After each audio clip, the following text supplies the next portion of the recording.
안녕하십니까. 행복한 안식일입니다. 어제 오늘 양일간 특별한 기회를 허락하여 주셔서 우리 동대구 새빛교회 성도님들과 함께 말씀을 나눌 수 있는 시간을 주셔서 감사드립니다. 우리 성도들의 모습을 제가 보면서 제가 많이 힘을 얻습니다. 다 아시고 계셨죠? 예. 여러분들의 웃음이, 여러분들의 섬김이, 행복한 그 미소가 누군가의 삶에 큰 힘이 된다는 사실을 기억하시고 주님 안에서 기쁘게 신앙하시는 가운데 하나님을 기쁘시게 하는 교회, 또 이웃을 복되게 하는 교회 되길 이 시간 간절히 축원합니다. 오늘 또 아름다운 찬양으로 연주로 하나님께 영광을 돌리신 우리 집사님께 감사의 말씀을 드립니다. 오늘 말씀의 제목은 생명이 또 다른 생명을 낳고입니다. 우리 다 함께 하나님의 말씀 요한복음 15장 5절의 말씀을 한 목소리로 읽도록 하겠습니다. 시작. 나는 포도나무요 너희는 가지라. 그가 내 안에 내가 그 안에 거하면 사람이 열매를 많이 맺나니 나를 떠나서는 너희가 아무것도 할 수 없음이라. 아멘. 오늘 하나님께서는 우리에게 분명하게 말씀하시기를 너희가 나를 떠나서는 아무것도 할 수 없다고 말씀하십니다.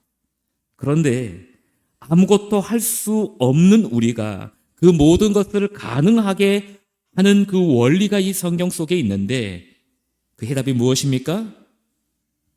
그가 내 안에, 내가 그 안에 뭐하면?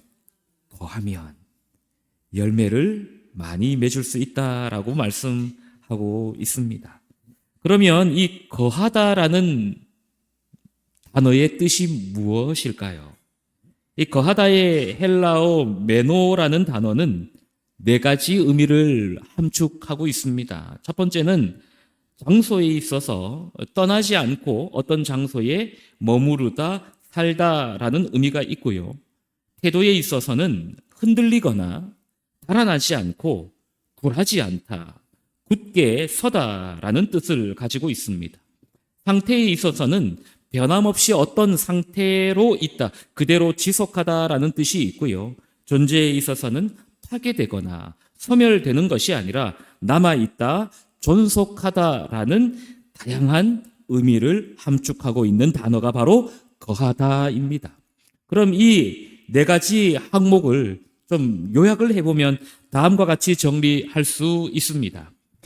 하나님 안에 거한다는 것은, 그리스도 안에 거한다는 것은 예배와 기도, 헌신과 봉사의 자리를 성실히 지키며 사탄의 어떤 유혹 앞에서도 굴하지 않는 태도를 갖고 어려운 상황 속에서도 흔들림 없이 신앙을 붙들고 견디며 구원의 확신과 기쁨 속에서 남은 자손으로서의 사명을 감당하며 살아가는 삶이 어떤 삶이다? 그리스도 안에 거하는 삶, 그리스도인의 삶이라고 우리에게 말씀하고 있는 것이죠. 그렇습니다. 성경은 거하다라는 그 의미를 단지 어떤 특정 장소에 머물러 있는 정적인 개념이 아니라 살아있는 연결, 즉 생명의 근원 되시는 예수님과의 능동적인 연결로 묘사하고 있는 것이죠. 오늘 저는 성경 여러 인물 중에 예수님 안에 거한 하나님과 긴밀한 관계를 맺고 있었던 여러분들이 너무나도 잘 아는 인물을 소개하고자 합니다. 바로 노아인데요. 너무 익숙한 인물이죠. 제가 어떤 말씀을 전하려고 하는지 여러분 다 짐작이 되실 거라 생각됩니다. 노아가 120년간 방주를 만들잖아요.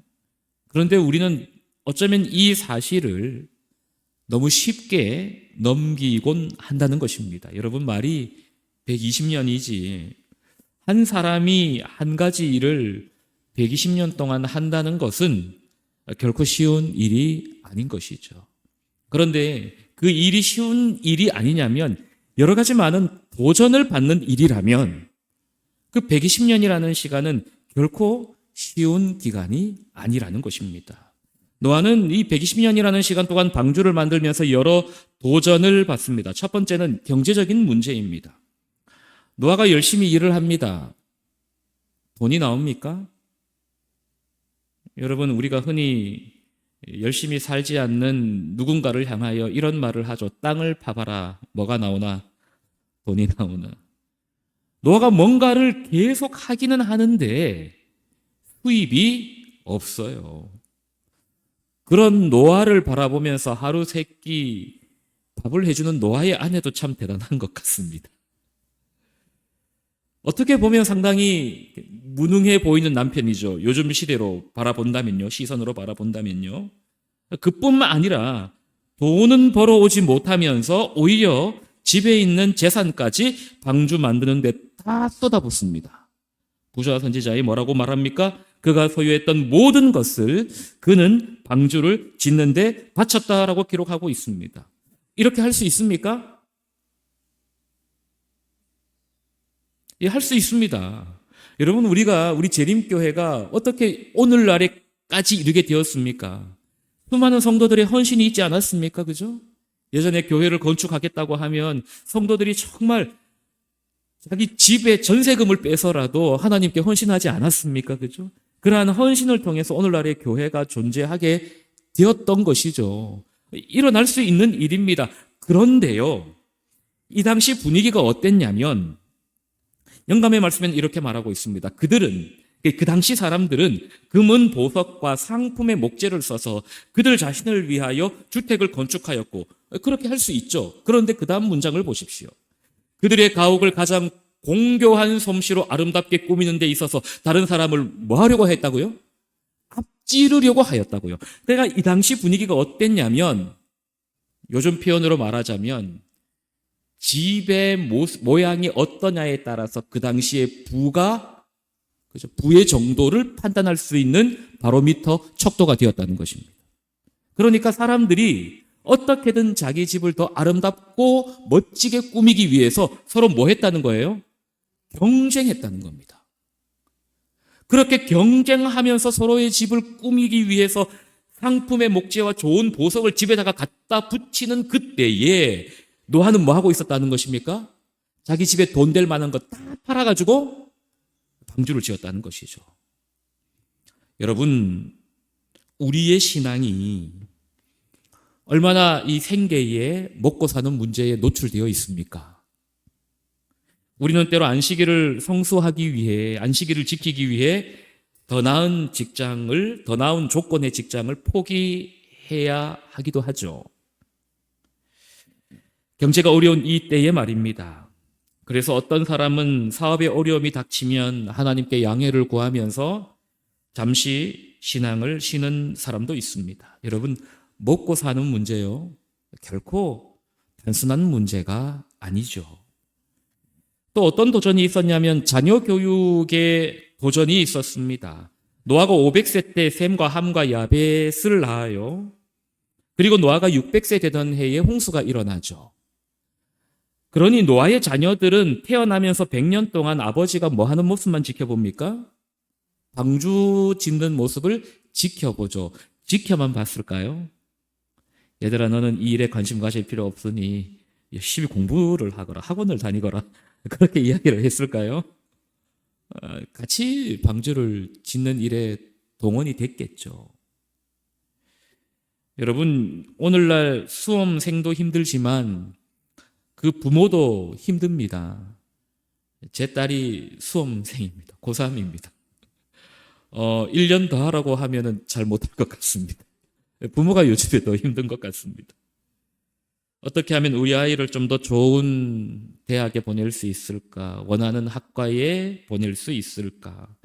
그런데 여러분, 내 자녀의 미래를 내려놓고 너는 하나님의 사업을 위해서만 살아라, 헌신해라, 하루를 온전히, 매일을 온전히 하나님을 위해서만 살아라 라고 이야기할 수 있는 부모가 과연 얼마나 있을까? 결코 쉬운 일이 아니죠. 자녀의 교육을 내팽개쳐 놓고 방주를 만드는 일에 몰두한다는 것이 쉬운 일이 아니라는 것입니다. 사람들의 부정적인 시선이 있었습니다. 세상은 여전히 하나님의 창조의 흔적이 남아 있었죠. 세상은 풍요로웠고요. 아름다웠습니다. 게다가 비라는 개념조차 없었던 시대였죠. 이런 세상이 물로 멸망당할 것이다. 사람들 입장에서는 도저히 이해되지 않았을 것입니다. 결국 사람들은 노아를 비웃기 시작하죠. 영감의 말씀에 보면 노아의 기별을 일종의 기만, 곧 일대망상으로 생각하게 되었다. 그러니까 노아는 지금 제정신이 아니야 라고 단정짓게 되었다는 것입니다. 이 일은 또 얼마나 힘듭니까? 하나님께서 아무 나무로 방주를 지으라고 했습니까? 아니죠. 그리고 정확한 사이즈까지 말씀을 해 주셨습니다. 길이 150m, 넓이가 25m, 높이가 15m 되는 그 사이즈, 그 규모의 방주를 지으라는 것입니다. 방주를 짓는 과정이 쉬웠을까요? 예전만큼 신체도 훨씬 지금의 우리보다 건장하고 힘이 셌기 때문에 정말 쉽게 방주를 만들 거라고 생각할 수 있지만 아니라는 것입니다. 부자 선지자에 있는 말씀을 보십시오. 이 굉장한 건조물의 건축 공정은 느리고 힘들었다. 나무들의 엄청난 크기와 그 제목의 특성 때문에 더 강한 체력을 가졌던 그 당시 사람들에게도 지금보다 목재를 준비하는데 훨씬 더 많은 노력이 들었다라고 기록합니다. 자, 이쯤 되면 대부분의 사람들은 이게 지금 내가 하는 일이 무슨 의미가 있을까? 좀 후회가 되기도 하고, 그죠? 과연 이게 맞는 것인가? 의문이 들기도 하겠죠. 한 1, 2년 해보고, 5년 해보고, 좀 더 믿음이 좋으면 한 10년 해보고, 이거 아닌 것 같다. 주위 사람들도 다 시선도 안 좋고, 이거 내 자녀들 교육도 시켜야 되고, 모르겠다. 일단 좀 중지. 일단은 내가 좀 먹고 사는데 내 자녀들 좀 교육시켜 놓고 다시 한 번 더 생각해 봐야지. 이렇게 생각할 수 있을까요? 예, 충분히 생각할 수 있습니다. 그런데 노아가 멈춰요, 안 멈춰요? 안 멈추죠. 110년 동안 사람들이 조롱하고 무시하고 그 누구 하나 인정해 주지 않는 그런 상황 속에서 일도 힘들고 내 자녀의 미래를 바라봤을 때 이거 괜찮을까라는 염려가 있을 그런 상황 속에서도 그 일을 계속 이루어 나아가죠. 그렇다면 우리가 좀 생각을 달리 해서요. 무엇이 노아를 그렇게 끈질기게 방주 짓는 일에 몰두하게 하였을까? 그가 방주를 지을 수밖에 없었던 이유가 무엇일까? 생각을 해봐야겠죠. 부자 선지자 96페이지에 이런 말씀이 있습니다. 120년간 그의 엄숙한 음성이 인간의 지혜로 판단해 볼 때 불가능한 사건들에 관하여 저 세대의 사람들의 귀를 울리고 있는 동안 그 다음 문장 같이 읽습니다. 시작. 하나님과의 연결이 그를 무한하신 능력 안에서 강하게 만들었다. 주위 사람들이 다 뭐라고 이야기한다고요? 저거 안 돼. 이 세상이 물로 멸망당한다고? 말도 안 되는 소리야. 불가능해. 안 돼. 그렇게 많은 사람들의 입을 통하여 그런 말들이 나오는 동안 하나님과의 연결이, 이 말이 무엇이라고요?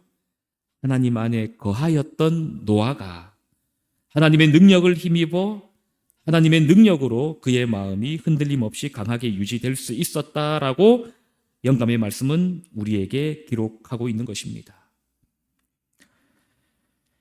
그래서 사람들의 조롱에도 상식 밖의 환경도 때로는 지치고 흔들리는 감정도 노아를 무너뜨릴 수 없었던 것이죠. 노아는 자신의 자리를 끝까지 지켰고 그 믿음의 결과로 자신과 그의 가족까지 구원 얻는 은혜를 누리게 됩니다.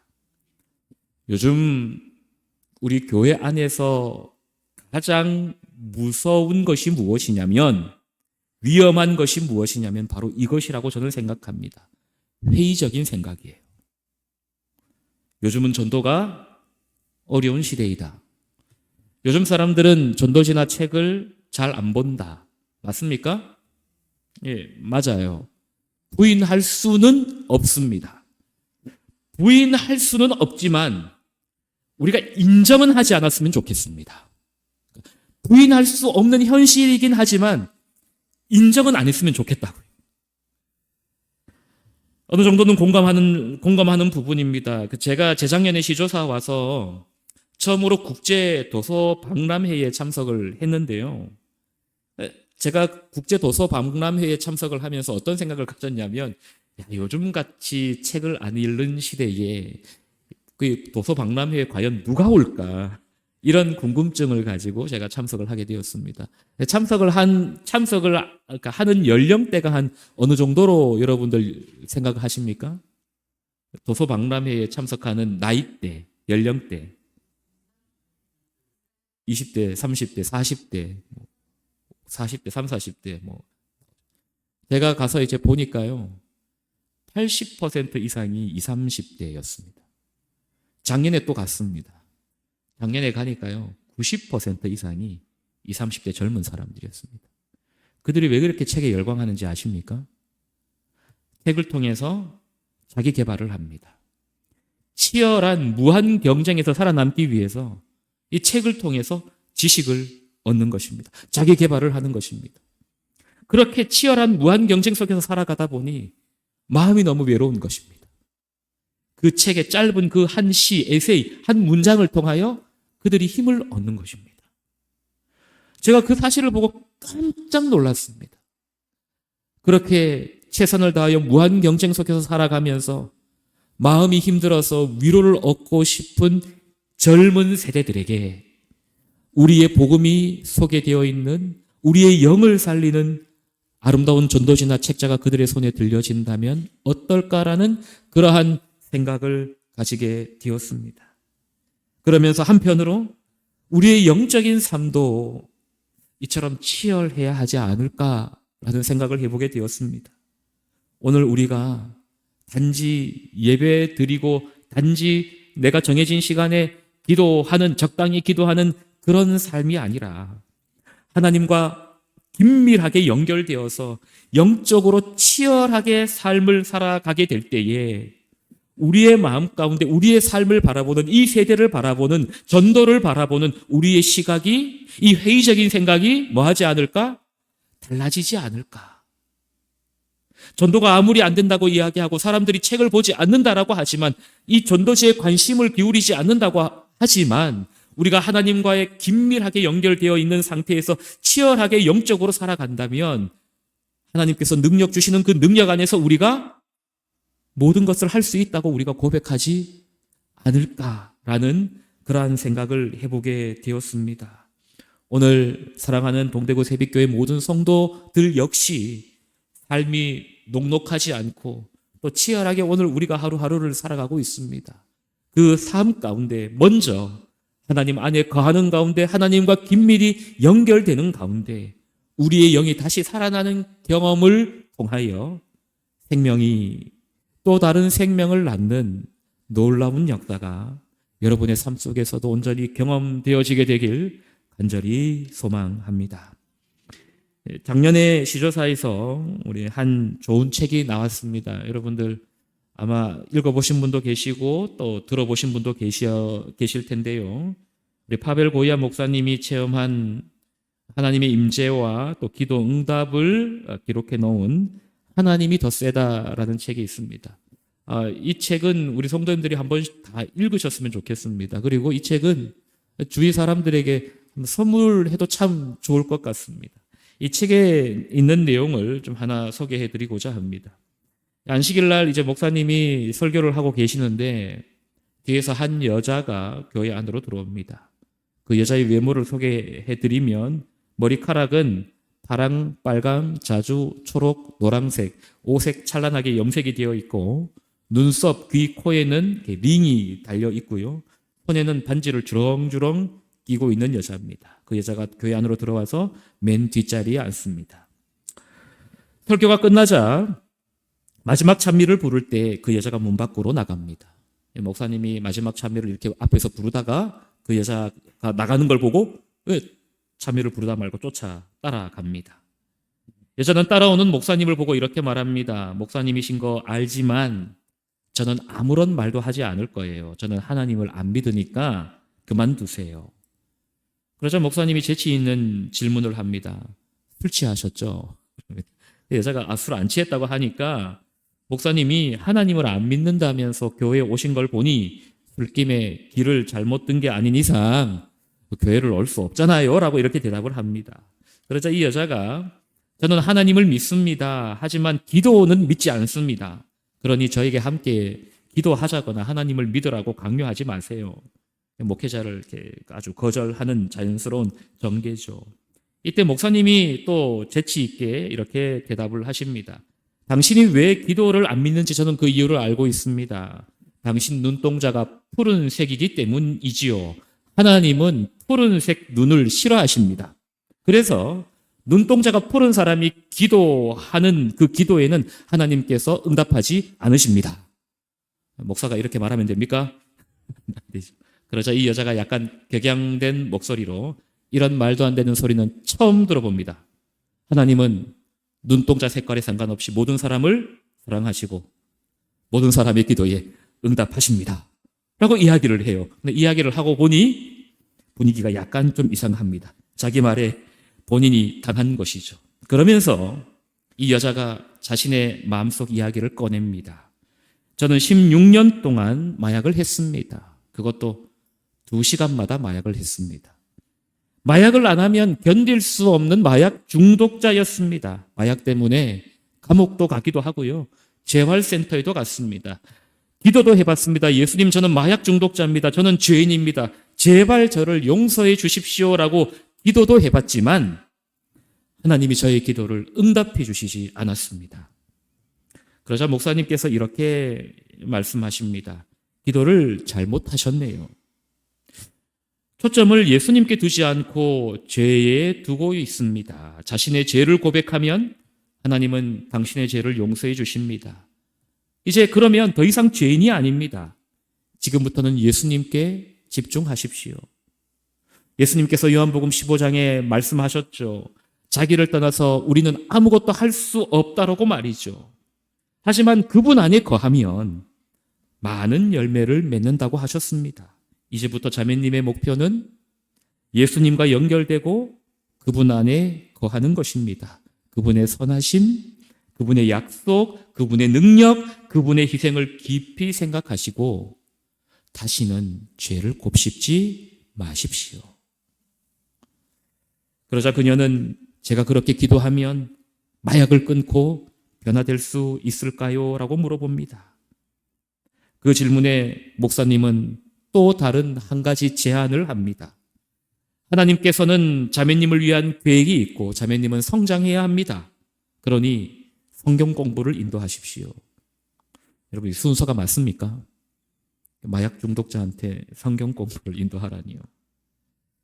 이제 이유는 그러니까 내용은 이것입니다. 교회에 이제 성경 공부용 자료와 DVD가 있으니 성경 공부를 신청한 사람 집에 가가지고 전달만 해주면 된다는 거죠. 어렵지 않겠죠, 그죠? 그러게 목사님이 절대로 뭔가를 가르치려고 하거나 설득하려고 하지 말고 이것만 전달해주고 오면 된다고 이야기를 합니다. 그러자 이 여자가 좋습니다, 목사님. 그런데 제가 이걸 해도 마약에서 벗어나지 못한다면 내가 다시는 교회에 오지 않을 겁니다. 라고 이야기하고 주소와 교재를 가지고 떠납니다. 15분이 지났습니다. 이 여자가 목사님한테 전화를 해요. 첫 마디가 뭐냐면 저는 목사님이 싫습니다. 교회도 싫습니다. 다시는 교회 안 갈 거예요 라고 이야기하는 거예요. 이유를 물으니 목사님이 알려준 주소로 갔는데 아파트 건물이었대요. 그래서 이제 초인종을 누르고 안에서 문을 열어줘야 들어갈 수 있는 곳인데 아무리 초인종을 눌러도 답이 없더래요. 그 순간 이 여자의 마음 가운데 이런 생각이 듭니다. 그러면 그렇지. 나 같은 사람이, 나 같은 마약 중독자가 무슨 자격이 있어서 이런 일을 할 수 있겠어? 이런 낙담의 정신이 들었다는 것입니다. 그러자 목사님이 그럼 성경 공부를 인도할 수 있게 문을 열어달라고 기도는 해보셨습니까? 라고 물어요. 그러자 그건 안 한 것 같아요. 그래서 그 기도 안 했다고 하니까 문을 열어달라고 기도하십시오 라고 목사님이 이야기를 합니다. 이에 이 여자의 대답이 참 재미있습니다. 그럼 목사님 5분이면 될까요? 5분 동안 기도하면 될까요? 아니요, 문이 열릴 때까지 하십시오. 그럼 10분이면 될까요? 아니요, 자매님, 문이 열릴 때까지 하십시오. 그럼 1시간이면 될까요? 여러분, 말씀을 준비하면서 이 여자의 모습이 어쩌면 저의 모습을 반영하는 것 같았습니다. 때로 우리는 하나님께 기도하면서 그 기도의 응답의 시간까지 요구하는 경향이 있죠. 하나님, 저에게 이런 소원이 있습니다. 이번 주까지 응답해 주시면 너무 좋고요. 제가 이번 달 말까지는 제가 기다릴 수 있을 것 같은데 그 이상 넘어가면 저도 답이 안 나옵니다. 이렇게 우리가 기도할 때가 있지 않습니까? 여러분, 목사님이 여자의 질문에 이렇게 대답하십니다. 문이 열릴 때까지 기도하십시오. 그러니까 이 여자가요, 그럼 문이 안 열리면요? 그러자 목사님이 그럼 계속 기도하셔야죠. 저녁까지, 아침까지 하십시오. 기도하다가 늙어 죽을 때까지 하십시오. 자매님 둘 중 하나입니다. 마약으로 다시 돌아가든지 아니면 봉사를 시작해서 하나님이 자매님을 변화시키고 사용하게 하시든지요. 자매님이 기도하는 동안 저도 같이 기도하겠습니다. 쉬지 않고 기도하겠습니다. 밥도 안 먹고 잠도 안 자고 집에도 안 갈 겁니다. 문이 열려서 자매님이 성경 연구 자료를 전달했다는 전화를 받을 때까지 쉬지 않고 기도하겠습니다. 전화를 끊고 이 여자가 용기를 얻어서 다시 초인종을 누르기 시작합니다. 얼마 만에 전화가 다시 왔을까요? 5시간이 지났을 때 목사님에게 전화벨이 울렸어요. 그 여자의 첫 마디가 무엇이었을까요? 저는 목사님이 싫어요를 또 이야기했을까요? 목사님, 무슨 일이 벌어졌는지 도저히 못 믿으실 거예요 라고 말하면서 이야기를 들려줍니다. 아무리 기도해도 문이 안 열리자 하나님한테 원망을 하면서 이렇게 기도를 했답니다. 하나님, 그래요. 저는 죄인입니다. 저는 마약 중독자입니다. 저는 이 일을 할 자격이 없는 사람입니다. 하지만 하나님, 문은 열어주실 수 있잖아요. 기도 잘하고 있습니까? 기도 잘했죠. 저 이거 자료 전달해야 되니까 하나님, 저 자격 없는 거 아는데 문이라도 좀 열어주십시오라고 하는데 진짜 문이 열리더래요. 그리고 이런 남자가 나오더래요. 아주 이렇게 우락부락한 남자가 나와가지고 쓰레기를 버리러 나오더래요. 그 남자한테 이제 사정을 이야기하고 아파트에 좀 들어가도 되겠냐고 이야기하니까 이 남자가 하는 말이 자기가 옛날에 성경 연구 교재를 신청했대요. 그런데 아무도 갖다 주는 사람이 없더래요. 그러자 그럼 잘 됐다고 이거 받으시라고 하니까 아니라고, 난 성경에 대해서 아무것도 모르니까 당신이 나한테 성경을 가르쳐 줘야 된다고 손을 잡고 그냥 자기 집으로 데려가더라는 것입니다. 그래서 소파에 앉히고 잠깐 기다리라고, 내 친구들을 데리고 오겠다고 나가요. 그리고 한 조금 지나니까 비슷하게 생긴 사람 한 5-6명을 데리고 집으로 들어오는 것입니다. 그리고는 그 남자가 자기 친구들에게 이렇게 이야기를 합니다. 친구들, 지난주에 우리가 술집에 모여서 마약 때문에 다 죽어버리자고 그랬잖아. 우리 중에 40년 넘게 마약한 사람도 있고, 그런데 나는 생전 처음으로 기도라는 것을 해봤어.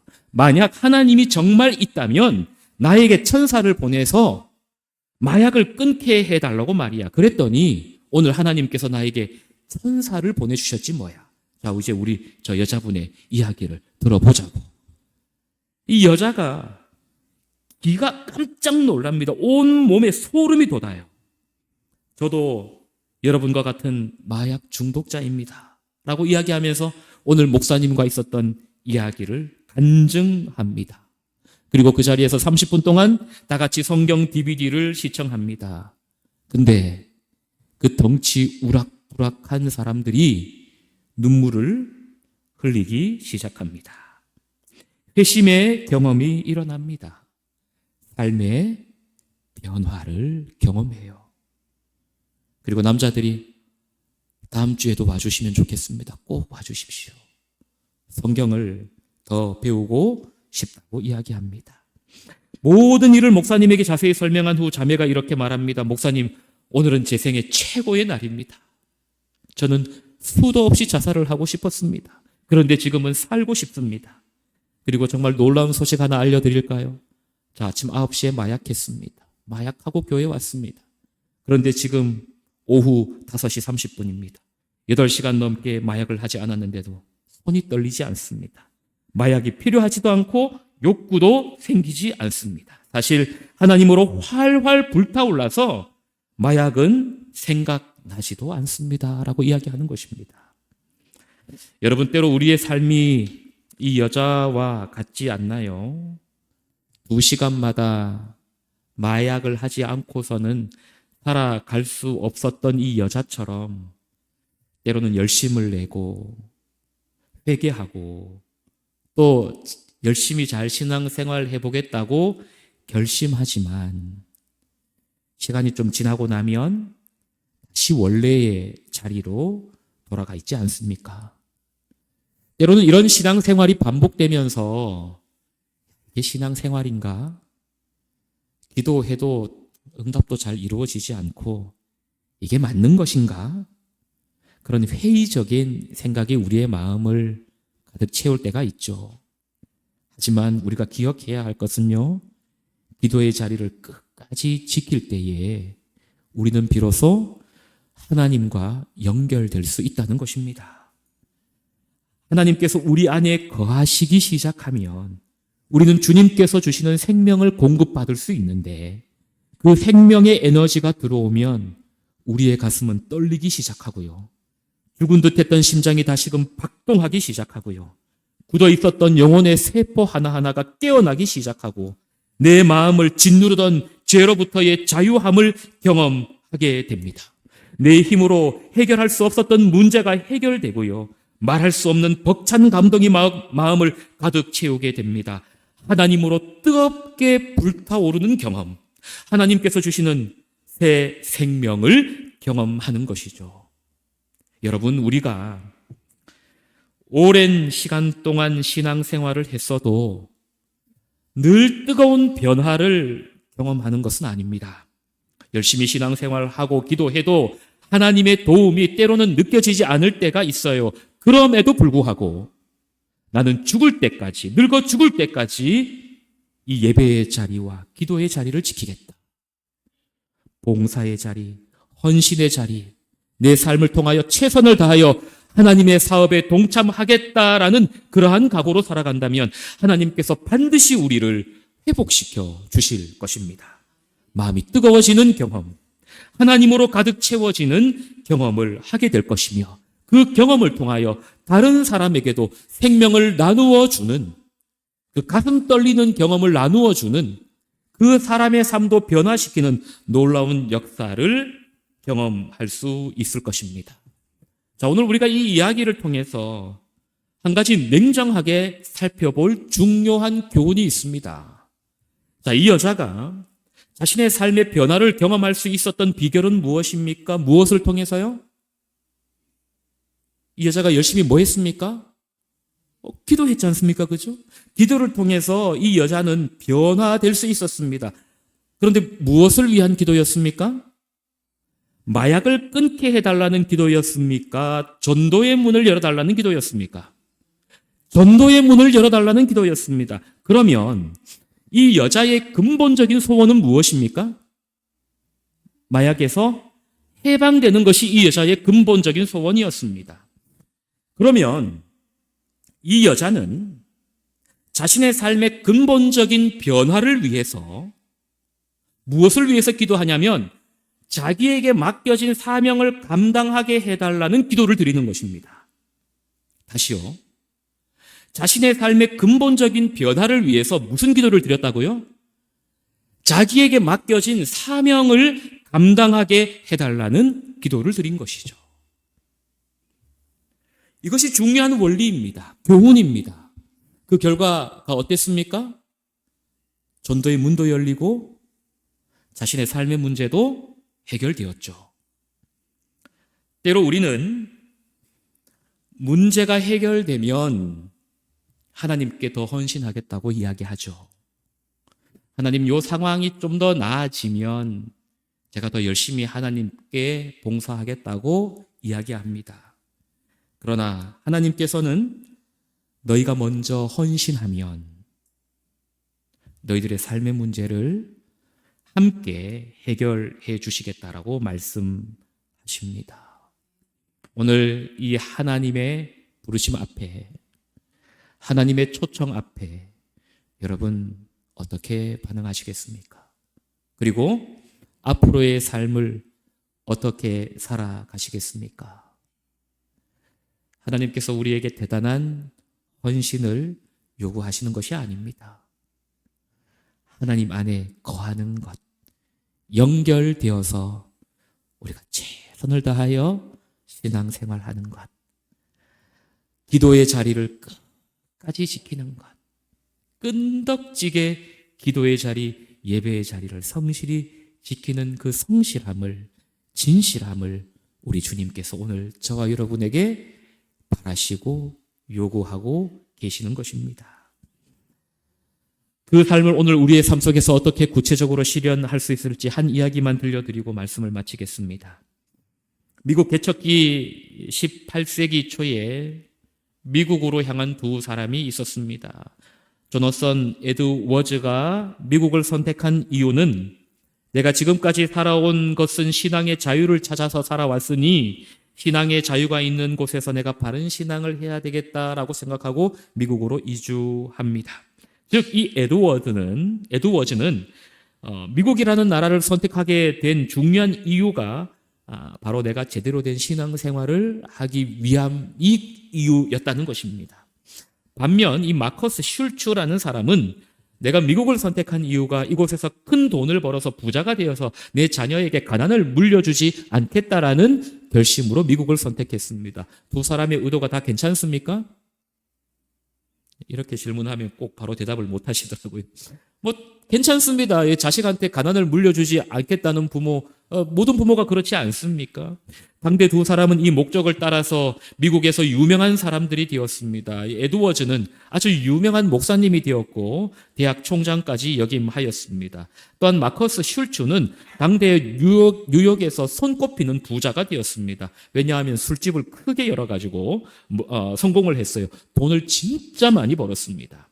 두 사람의 당대는 그렇게 끝나는 것처럼 보였습니다. 그리고 150년이 지나고 난 다음에 뉴욕시 교육위원회가 두 사람의 자손들이 어떻게 살고 있는지를 조사했어요. 하나님의 말씀을 따라 신실하게 살겠다는 에드워즈의 5대손은 무엇을 하고 살고 있을까? 세상에 돈을 많이 벌어서 절대 후손들에게 가난을 물려주지 않겠다라고 결심했던 슐츠의 후손들은 어떻게 살고 있을까? 에드워즈의 가문의 후손들은 896명이었고 부통령이 1명, 상원 의원이 4명, 대학 총장이 12명, 대학 교수가 65명, 의사 60명, 목사 100명, 군인 75명, 저술가 85명, 판검사 및 변호사 130명, 공무원 80명이 있었습니다. 반면 슐츠는 1062명의 후손이 있었고 그중에 전과자 96명, 알코올 중독자 58명, 창녀 65명, 빈민 286명, 이 사람들은 국가 보조금으로 살아가는 사람이죠. 평생 막노동으로 연명한 사람 460명. 그렇게 살았어요. 여러분, 이 감옥에 가면 재소자들한테 밥을 주죠. 무슨 돈으로 줍니까? 세금으로 주죠. 슐츠 가문의 후손 때문에 미국 사회가 부담한 비용이 1600억 원입니다. 에드워즈는 그의 삶을 돌아보면서 이런 이야기를 했습니다. 성경을 철저히 아는 일이 내 인생에 얼마나 큰 도움이 되는지 모른다. 다시요. 무엇을 철저히 아는 일이? 성경을 철저히 아는 일이 내 인생에 얼마나 큰 도움이 되는지 모른다. 여러분, 예수님 믿는 것이 얼마나 큰 특권입니까? 예수님을 선택하고 성경이 가르치는 것을 삶의 가치로 받아들인다는 것은 여러분 한 명의 인생뿐 아니라 누구의 인생까지 책임집니까? 여러분들의 후손들의, 그 대대손들의 인생까지 책임을 지고 선한 영향을 미친다는 것입니다. 그것이 바로 오늘 저와 여러분들이 이 예배의 자리를 지켜야 하는 이유입니다. 기도의 자리를 떠나지 않아야 하는 이유입니다. 열심히 전도해야 하는 이유인 것입니다. 다른 이유가 없습니다. 그러기 위해서 우리는 주님과 긴밀하게 연결되어야 하는 것입니다. 주님 안에 거해야 하는 것입니다. 그래야 우리의 삶이 생명력 넘치는 삶이 되고 그 생명력 넘치는 삶을 통하여 그 생명을 다른 이들에게 나누어 줄 수 있는 것이죠. 여러분, 우리가 기도의 능력을 체험하지 못하는데 어떻게 다른 이들을 예수께로 인도할 수 있겠습니까? 사랑하는 동대구 새벽교회 모든 성도들이 기도의 자리, 예배의 자리를 끝까지 지키며 주님과 긴밀히 연결되어져 있는 가운데 살아가시면서 끝까지 그 자리를 꿋꿋하게 묵묵히 지킬 때에 하나님께서 공급하여 주시는 놀라운 은혜로 말미암아 날마다 우리의 삶에 놀라운 변화를 경험하게 될 것이고 그 감동을 경험하게 될 것이고 우리의 삶을 통하여 우리의 모습을 바라보며 세상 사람들이 하나님을 발견하게 될 것입니다.